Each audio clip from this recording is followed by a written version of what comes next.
How to cancel orders on Shopify mobile app. To cancel an order on the Shopify mobile app, start by opening the app and tapping the Orders tab at the bottom of the screen. Find and select the order you want to cancel from the list.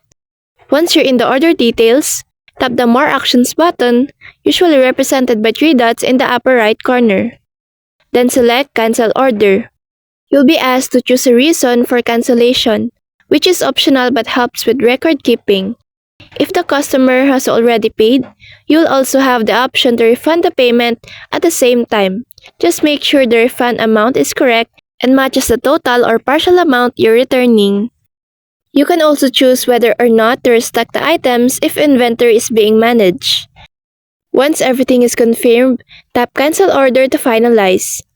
The customer will receive a notification and the cancelled order will be recorded in your Shopify dashboard. So that's all for this video. I hope this helps. Thank you.